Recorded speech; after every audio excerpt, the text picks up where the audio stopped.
विक्रमादित्य साहब को जिताना चाहते हैं और वो कहते हैं ये नया लड़का, हम इसके साथ हैं। और कंगना रनावत को भारतीय जनता पार्टी को बहुत बुरी तरह हराएंगे। और कंगना रनावत की हार है ना, नरेंद्र मोदी की हार होगी वो मंडी के अंदर। कितनी लीड एक्सपेक्ट कर रहे हैं आप? मैं तो देखो अभी मैं ज़्यादा नहीं बोल सकता, जहाँ तक मैं समझता हूँ कि 75 और 1 लाख के आसपास हम लीड करेंगे। कंगना रनावत मैडम चुनाव लड़ रही है, उसने मंडी का, हिमाचल का नाम बदनामी के अलावा आज अभी तक उसने कुछ नहीं किया।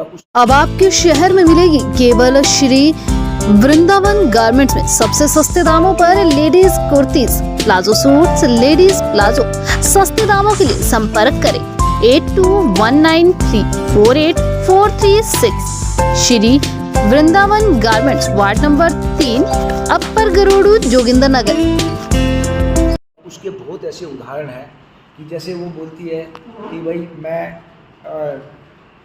इस देश का पहला प्रधानमंत्री सुभाष चंद्र बोस को उन्होंने बोला, ठीक है। अब एक 5वीं क्लास का, 2 क्लास का बच्चा भी ये जानता है कि देश का पहला प्रधानमंत्री जवाहरलाल नेहरू हुए हैं, ठीक है। दूसरी बात वो बोलती है कि भाई ये मैं अपना सरदार पटेल साहब के बारे में बोलती है कि उनको इंग्लिश नहीं आती थी इसलिए वो प्रधानमंत्री नहीं बन पाए, ठीक है। फिर बात करते हैं शहजादों की, बात करें शहजादा बोलती है, एक विक्रमादित्य को भी शहजादा बोल रही है और राहुल गांधी जी को भी शहजादा बोले। उसको इतना समझ में आना चाहिए, शहजादा राहुल गांधी नहीं है ना विक्रमादित्य। क्यों नहीं है? उसके कारण है ये गाँव-गाँव में घूम रहे, इनको गाँव-गाँव की समझ है, एक एक आदमी की इनको समस्या को मालूम है। हिमाचल का जोग्राफिया ये जानते हैं, भूगोल स्थिति विक्रमादित्य जी जानते हैं। और राहुल गांधी ने 4000 किलोमीटर की यात्रा कश्मीर से कन्याकुमारी की थी। शहजादा नरेंद्र मोदी जी हैं, क्योंकि वो 1.25 लाख रुपये का एक चश्मा पहनते हैं और 1.25 लाख रुपये की घड़ी पहनते हैं और लाखों रुपये का सूट पहनते, 8,000 करोड़ रुपए के एरोप्लेन में चलते हैं। ये रही शहजादी की बात। और कंगना रनावत ने आपके मंडी का, हिमाचल का जो नाम है ना, ये बिल्कुल हिंदुस्तान का नाम पूरे विश्व में बदनाम किया। उसकी रीज़न क्या है? इसने खुद भी बोला, एक्सेप्ट किया इसने कि मैं छोटी सी उम्र में अपना घर छोड़ के भाग गई थी और मेरे को नशे की लत लग गई थी। इसने खुद बोला, मतलब एक होता है उसको ड्रग्स एडिक्ट ऐसा बोलते। मुझे, मैं मानता हूँ मुझे ना ज़्यादा इंग्लिश नहीं आती, लेकिन हिंदी में मुझे इतना भी ज़रूर मालूम है, इसको नशेड़ी लत जिसको बोलते हैं। उसने खुद कहा मैं सड़क पे भी रही हूँ और मैं खुद घर से भाग गई हूँ और मैं नशा खुद करती थी। तो अब बड़े शर्म की बात है, भारतीय जनता पार्टी ने एक ऐसी उम्मीदवार बनाई है कि जो विश्व में हमसे कई मेरे दोस्त हैं वो हमसे बोलते हैं, कई पूछा कि भाई आप हिंदुस्तान में यार एक ऐसी उम्मीदवार है कंगना रनावत नाम की, वो उसको कुछ मालूम ही नहीं है, उसको पहले देश के प्रधानमंत्री का नहीं मालूम है और उल्टे सुलटे बयान दे रहे, उसका दिमागी हालात ठीक नहीं है। यह आपने कैसी उम्मीदवार बनाई? भाई हमारी पार्टी ने उम्मीदवार एक बहुत पढ़ा लिखा सज्जन आदमी को बनाया है और जिसको पूरी नॉलेज है, उसको कुछ मालूम नहीं। मैंने कल भी बोला था कंगना रनावत की मानसिक स्थिति ठीक नहीं है।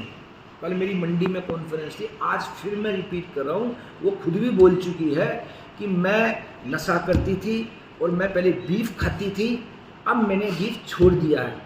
मेरी एक अपील ये है कि यहाँ के लोगों से, मंडी के लोगों, हिमाचल के लोगों से, कि वो ऐसी उम्मीदवार को बहुत बुरी तरह हराए, क्योंकि इसकी बदतमीजी पहले भी इसने किसानों के आंदोलन में की थी।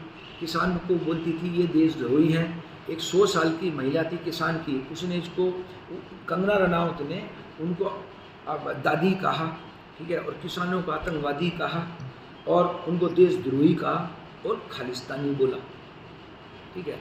और तो मेरी अपील यही है करना यहाँ के लोगों से, हिमाचल के लोगों से, कि वो ज़्यादा से ज़्यादा वोट्स से विक्रमादित्य साहब को जिताएं और ऐसी जो अनपार्लियामेंट्री लैंग्वेज यूज करती है, ऐसी जो घटिया जिसकी सोच है, जो नशा करने वाली उम्मीदवार भारतीय जनता पार्टी ने दी है, इसको किसी भी कीमत पे मंडी लोकसभा क्षेत्र से ना जिताया जाए। मैं अब भी कह रहा हूँ, और मैं यहाँ जो आया हूँ, मेरी इन हमारे दोनों महानुभावों से बात, और यहाँ की जोगिंदर नगर के कांग्रेस के लोगों से मैं ये सब पदाधिकारी मैं इनको कहता हूँ जिस प्रकार से यहाँ का इन्होंने मुझे बताया कि हमारी ये जो सीट है सबसे ज़्यादा वोटर है। अब मैं चाहता हूँ कि जोगिंदर नगर के विधानसभा से सबसे ज़्यादा लीड करना चाहिए पूरे मंडी पार्लियामेंट्री सीट के अंदर, तो जोगिंदर नगर कांग्रेस को सबसे ज़्यादा वोट दिलाए। बेटी आज वो अपने आप को बता रही है, उससे पूछो कि जब ये आपदा आई थी हिमाचल के अंदर, पूरे देश के और पूरी दुनिया में मान तो हिमाचल के ऊपर इतनी आपदा आई थी, तब उस वक्त कंगना रनावत कहाँ थी? उस वक्त भी कुछ हिमाचल के लोगों के लिए सोचती, वो कहती भी मैं आज हिमाचल के लोगों के लिए मैं ये काम करना चाहती हूँ, मैं दान देना चाहती हूँ, तब मैं मानता हिमाचल की बेटी थी। आज वो सिर्फ इलेक्शन में बोल रही है हिमाचल की बेटी में, क्योंकि उसको राजनीतिक भूख उसकी जग गई है, वो चाहती है संसद में पहुँचे। आज उसको मालूम है कि मैं हिमाचल प्रदेश की मैं बेटी की बात कर रही हूँ। कांग्रेस ने उसकी कभी भी बुराई नहीं करी है, कांग्रेस ने उसकी कभी क्रिटिसाइज नहीं करी है, ये मैं भी नहीं कर रहा, ये उसके खुद के स्टेटमेंट है, उसकी खुद की रिकॉर्डिंग है, वो उसके खुद इंटरव्यूज है। कांग्रेस ने नहीं बोला, वो ये नहीं बोल रही, उसने खुद बोला भैया मैं नशा करती हूँ, मैं बचपन से घर से भाग गई थी, मेरे को नशे की लत पड़ गई थी, मैं सड़क पे भी रही हूँ और पता नहीं क्या क्या वो जहाँ भी गई, चाहे बम्बई में गई उद्धव ठाकरे के खिलाफ बोली। देखो इसमें दो रीजन हो सकते हैं, या तो ये करता स्वस्थ आदमी, वो फेमस होना चाहता है, ऑलरेडी कंगना रनावत एक फेमस है, फेमस पर्सनैलिटी है। अब उसके बाद या फिर वो कोई करता है जिसका दिमाग ठीक ना हो, मानसिक रोगी हो, दिमाग जिसका काम ना कर रहा हो, कई बार उसके दिमाग में केमिकल घुल जाता है।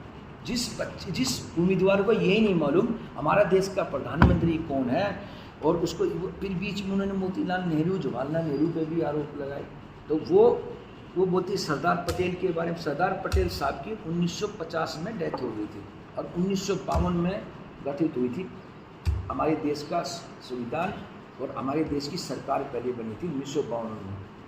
वो कहते हैं कि जवाहरलाल नेहरू ने इनको बनने नहीं दिया, वक्त आएगा तो विपक्ष का चेहरा बेगा। रहा सवाल प्रधानमंत्री नरेंद्र मोदी की बात करें, वो कहते बेटी बचाओ और बेटी पढ़ाओ, तो शायद आपको मालूम है प्रज्वल रमन्ना जो उम्मीदवार HD देवगौड़ा साहब भूतपूर्व प्रधानमंत्री के पोते हैं, 3000 महिलाओं के साथ उसने बलात्कार किया, उस पर रेड कॉर्नर लागू किया गया, उसके पिताजी को गिरफ्तार किया गया है, और नरेंद्र मोदी जी उसके स्टेज पे जाके बोलते हैं प्रज्वल रमन्ना को वोट दो और इससे अच्छा उम्मीदवार कोई नहीं होगा। तो इसका मतलब ये है कि इनडायरेक्ट में वो चाहता है कि बलात्कारी को वोट दो। ये कहाँ का सिद्धांत है? और उस वक्त कंगना रनावत ने एक लफ्ज़ नहीं बोला। आदित्य साहब को जिताना चाहते हैं और वो कहते हैं ये नया लड़का, हम इसके साथ हैं, और कंगना रनावत को और भारतीय जनता पार्टी को बहुत बुरी तरह हराएंगे। और कंगना रनावत की हार है ना, नरेंद्र मोदी की हार होगी वो मंडी के अंदर। कितनी लीड एक्सपेक्ट कर रहे हैं आप? मैं तो देखो अभी मैं ज़्यादा नहीं बोल सकता, जहाँ तक मैं समझता हूँ कि 75 और 1 लाख के आसपास हम लीड करेंगे।